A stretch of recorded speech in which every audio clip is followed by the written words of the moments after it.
অসমীয়া সমাজ জীৱনৰ এক অবিচ্ছেদ্য অংশ হৈছে টাই আহোমসকল। চাওলুং চুকাফাকে ধৰি সুদীৰ্ঘ ৬০০ বছৰ কাল ঐতিহাসিক শাসন কৰা পূৰ্বপুৰুষে দাম্ফী হৈ স্বৰ্গলৈ গতি কৰিছিল। সেই উপৰি পুৰুষৰ প্ৰতি শ্ৰদ্ধা জনাই তৰ্পণ কৰি পূৰ্বপুৰুষসকলৰ পৰা আশীৰ্বাদ বিচাৰি যুগে যুগে কৰি অহা শ্ৰদ্ধা তৰ্পণ মেডাম মেফি। যোৱা ৩১ জানুৱাৰী ২০২৬ তাৰিখে শনিবাৰে দিনজোৰা কাৰ্যসূচীৰে গুৱাহাটীৰ হেঙেৰাবাৰীৰ ৰাজধানী টাই আহোম কলা সংস্কৃতি বিকাশ কেন্দ্ৰ প্ৰাংগণত গুৱাহাটী টাই আহোমসকলে উলহ মালহেৰে পালন কৰে।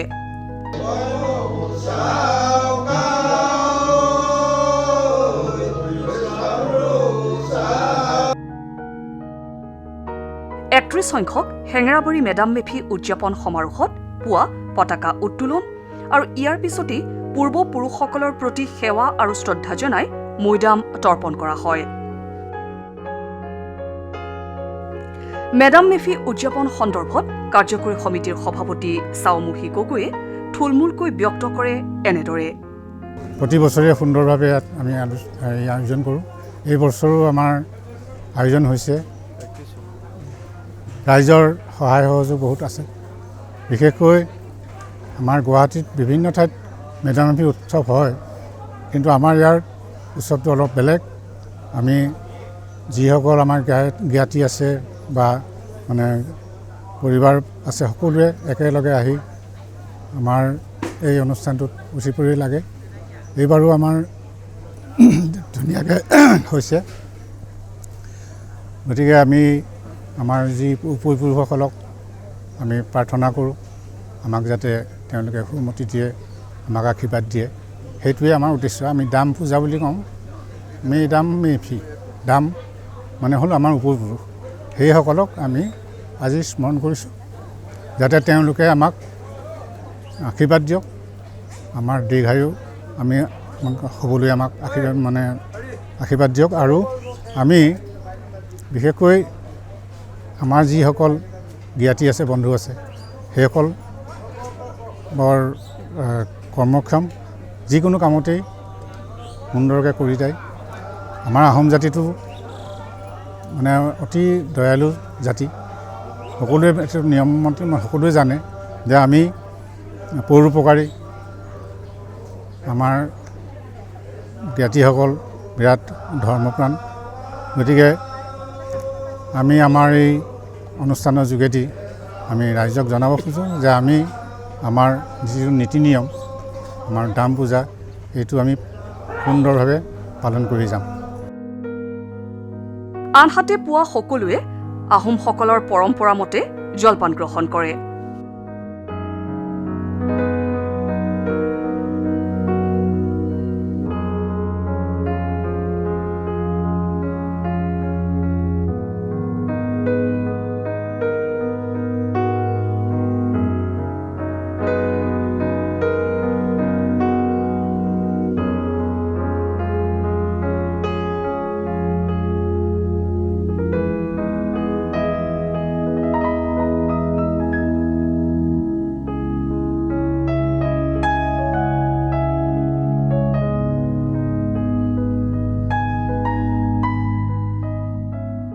আমি লগ পাইছিলোঁ উপদেষ্টা নাং ৰেণু বৰুৱাক।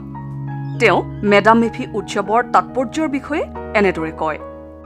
বিশেষত আজি বৃহত্তৰ হেঙেৰাবাৰী মেডাম মেফি উদযাপন সমিতিয়ে যি কাৰ্যসূচী হাতত লৈছে, সেই কাৰ্যসূচী আমি পালন কৰিবলৈ লৈছোঁ। বিশেষকৈ অসমৰ প্ৰতি প্ৰান্তৰে প্ৰান্তৰে আহোম জনগোষ্ঠী বুলিয়েই নহয়, জাতি জনজাতি সকলো মিলি আমি সকলোৱে এই উৎসৱ ভাগি পালন কৰিছোঁ। যিহেতু স্বৰ্গদেউ চাওলুং চুকাফাই অসমলৈ যেতিয়া আহিছিল, তেতিয়া তেওঁ সমাজ ব্যৱস্থাটো ৭ ৰাজ মাৰি ১ ৰাজ কৰি অসমখনক সামাজিকভাৱে ৰীতি পৰম্পৰাৰে যি বান্ধোন আমাক দি থৈ গ'ল, সেই বান্ধোনৰ এক শক্তিয়ে হৈছে আমাৰ মেডাম মেফি অনুষ্ঠান, য'ত নেকি ইয়াত সমন্বয়ৰ ভেটি গঢ়ি তোলে। চাওলুং চুকাফাই অসমৰ প্ৰত্যেকটো প্ৰান্তৰে প্ৰান্তৰে অসমৰ প্ৰতি জেগাত প্ৰতি জাতি প্ৰতি জনগোষ্ঠীক একতাৰ দোলেৰে বান্ধি থৈ গৈছিল আৰু সেই পৰম্পৰাই আজি মেডাম মেফি অনুষ্ঠান অসমৰ প্ৰতি প্ৰান্তৰে প্ৰান্তৰে পালন কৰা হৈছে। বৃহত্তৰ গুৱাহাটীৰ টাই আহোম লোকসকলে মিলি মেডাম মেফিৰ উদযাপন সমাৰোহত তেওঁলোকৰ স্বকীয় আৰু পৰম্পৰাগত সাজপাৰ পৰিধান কৰে। শিশুৰ পৰা আৰম্ভ কৰি বৃদ্ধজনলৈ সকলোৱে পৰম্পৰাগত সাজ পৰিধান কৰে। নিজৰ সাজপাৰৰ লগতে আহোমসকলৰ ৰজাদিনীয়া হেংদাং হাতত লৈ পৰম্পৰাৰ চানেকি দাঙি ধৰে। উদযাপন সমিতিৰ সম্পাদকগৰাকীয়ে আহোমসকলৰ পূৰ্বপুৰুষসকলৰ লগতে আমাক এৰি থৈ যোৱা সকলৰ প্ৰতি শ্ৰদ্ধা আৰু তৰ্পণৰ মুখ্য ধাৰাৰে তেওঁ কয়, আজি আমি সমগ্ৰ অসমৰ লগতে সমগ্ৰ বিশ্ববাসীক আমি বৃহত্তৰ হেঙেৰাবাৰী মেডাম মেফি উদযাপন সমিতিৰ তৰফৰ পৰা আজি আমি তেখেতলোকক শ্ৰদ্ধা জ্ঞাপন কৰিছোঁ আৰু শুৱৰিছোঁ।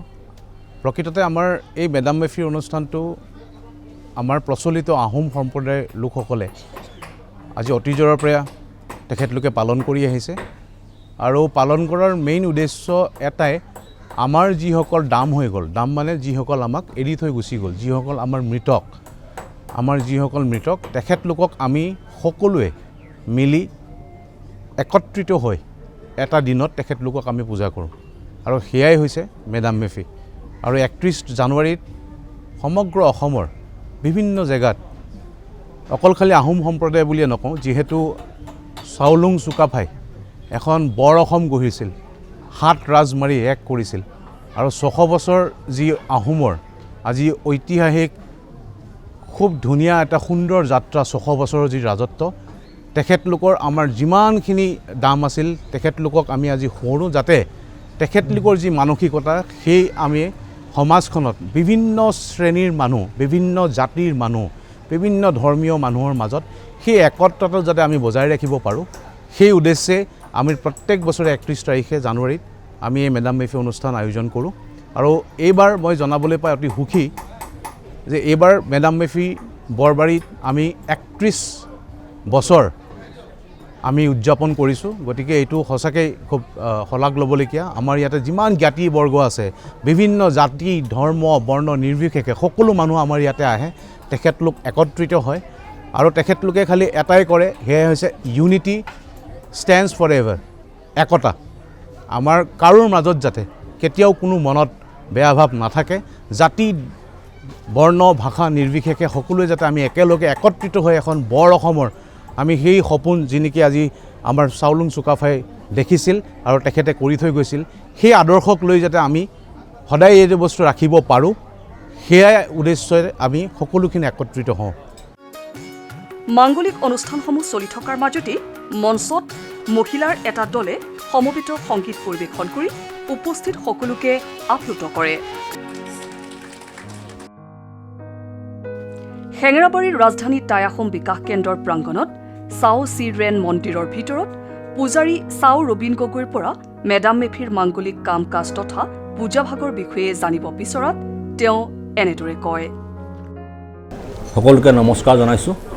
বৃহত্তৰ হেঙেৰাবাৰী ৰাইজে সকলো আমি একত্ৰিত হৈ গণেশগুৰি, জাপৰিগোগ, পাথৰকুৱাৰী, মেগজিন, চচলকে সাঙুৰি, বৰবাৰী সকলোকে সাঙুৰি আমি সকলো একত্ৰিত হৈ বহু বছৰৰ পৰা ইয়াত আমি মেডাম মেফি উৎসৱ ভাগি আমাৰ পূৰ্বপুৰুষৰ সেৱা ভাগি আগবঢ়াই আহিছোঁ। সেই হেতুকে আমি সকলোতে একত্ৰিত হৈ যিখিনি নৈবেদ্য আগবঢ়াইছোঁ, আমি ইয়াৰ যোগেদি অসমবাসী তথা মানুহ জাতিৰ কাৰণে আমি পূৰ্বপুৰুষৰ পৰা সেৱা জন্মিং বিচাৰোঁ, আশীৰ্বাদ বিচাৰোঁ। আমি পোনপ্ৰথমে আমি খাওখাম দেৱতাক আগবঢ়াওঁ, জলৰ যিজন গৰাকী জলাধিপতি, তাৰপিছতে দিছোঁ আইলেংদিন স্থলাধিপতি, তাৰপিছত দিছোঁ জানচাই হোং সৰ্বাধিকৰ্তা, তাৰ ফানুৰু লেংডন স্বৰ্গৰ স্বৰ্গাধিপতি ইন্দ্ৰদেৱতা অৰ্থাৎ চিৎচামলাম চন্দ্ৰ সূৰ্যৰ গৰাকী, আৰু মুটকুম টাইকুম চন্দ্ৰ সূৰ্যৰ অধিপতি, আৰু জাচিংফা বিদ্যাৰ গৰাকী যাক সৰস্বতী বুলি কোৱা হয়, তাৰপৰা দামচাউফি আৰু ৰাখেন বাখেন এইসকলক আমি পূৰ্বপুৰুষক স্মৰণ কৰি তেওঁলোকক স্মৰণ কৰি আমি মানুহ জাতি বা আমাৰ জ্ঞাতিসকলৰ কাৰণে সকলো ফালৰ পৰা আমি আশীৰ্বাদ বিচাৰোঁ। যাতে আমাৰ দুখ দুৰ্গতি অপয়ামঙ্গল নহয়, সকলো ফালৰ পৰা যাতে তেওঁলোকে আমাক ৰক্ষা কৰে। সেইকাৰণে প্ৰত্যেক বছৰে 31 জানুৱাৰী তাৰিখে এই মেডাম মেফি উৎসৱভাগীৰ যোগেদি আমি উপৰিপুৰুষসকলক, মৃতক দেৱতাসকলক আমি ইয়াৰ পৰা আৰাধনা আৰু স্মৰণ কৰোঁ। সেইটোকে আমি সকলোৱে আজি একত্ৰিত হৈছোঁ। আজি অসমবাসী ৰাইজ তথা আমাৰ জ্ঞাতিসকল য'তে যেনেকৈ আছে তেনেকৈ আমি সকলোতে হৈ ইয়াৰ পৰা আমি নিৰাকাৰ ভগৱান জ্যোতিৰ্ময় পূৰ্ণ ব্ৰহ্মক সেৱাৰ ওচৰত প্ৰাৰ্থনা জনাম, যাতে সকলো ফালৰ পৰা আমাৰ জীৱকুলক সকলো ফালৰ পৰা ৰক্ষা কৰে। দুপৰীয়া 2 বজাৰ পৰা মঞ্চত এখন আলোচনা চক্ৰ অনুষ্ঠিত কৰা হয়। ইয়াত কেইবাগৰাকীও আমন্ত্ৰিত অতিথিৰ লগতে নিৰ্দিষ্ট বক্তা হিচাপে উপস্থিত থাকে অধীক্ষক অভিযন্তা তথা সুবক্তা কুমুদ ৰঞ্জন হাজৰিকা।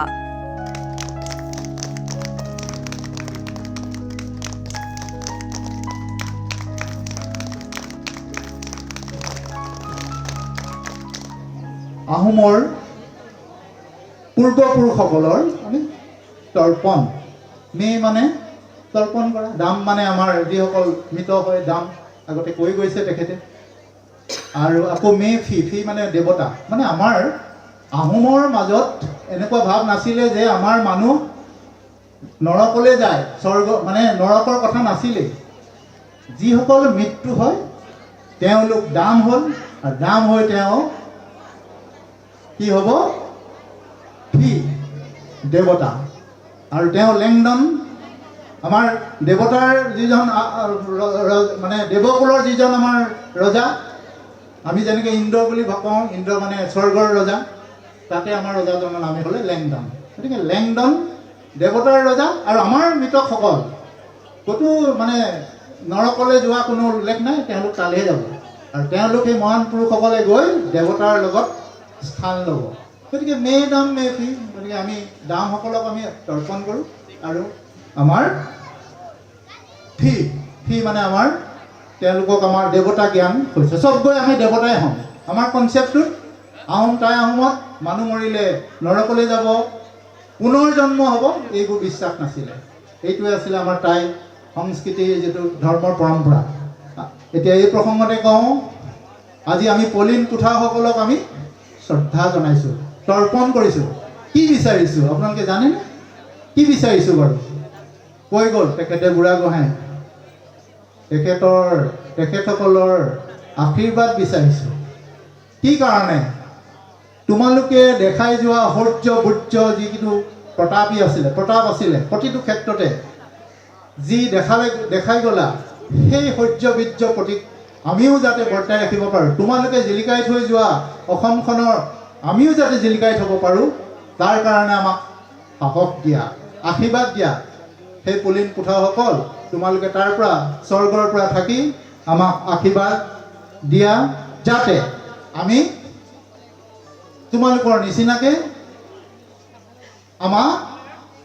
আমিও জীয়াই থাকিব পাৰোঁ। তোমালোকে জিলিকাই থৈ যোৱা মানে আমাৰ যিখিনি কীৰ্তি কলাপ কাৰুকাৰ্য, বিশেষকৈ যিটো সংস্কৃতি দেখাই গ'ল, অসমীয়া জাতি ভেটি গঠনৰ যিটো বীজ অংকুৰণ কৰি থৈ গ'ল, অসমীয়া জাতি গঠন কৰি থৈ গ'ল। গতিকে এই অসমীয়া জাতিটোক আমি যাতে জীয়াই ৰাখিব পাৰোঁ, তাৰ কাৰণে আমাক আশীৰ্বাদ দিয়া। শ্ৰদ্ধাৰ মাননীয় মানচাও মই গগৈদেৱ, আপোনালোক সকলোকে আমি এখন দিম, প্ৰতিটো পৰিয়ালে এখন লৈ যাব পাৰিব। চাও মুহি গগৈৰ সভাপতিত্বত অনুষ্ঠিত হোৱা আলোচনা চক্ৰখনত আৰম্ভণিতে এখন স্মৃতি গ্ৰন্থ উন্মোচন কৰা হয়। লগতে নতুনকৈ প্ৰকাশিত এখন কিতাপো এই মঞ্চতে উন্মোচন কৰা হয়। আলোচনা চক্ৰৰ মাজতে সমূহ ৰাইজে চাও চিৰেন মন্দিৰৰ ফালে চাই প্ৰাৰ্থনা জনায়।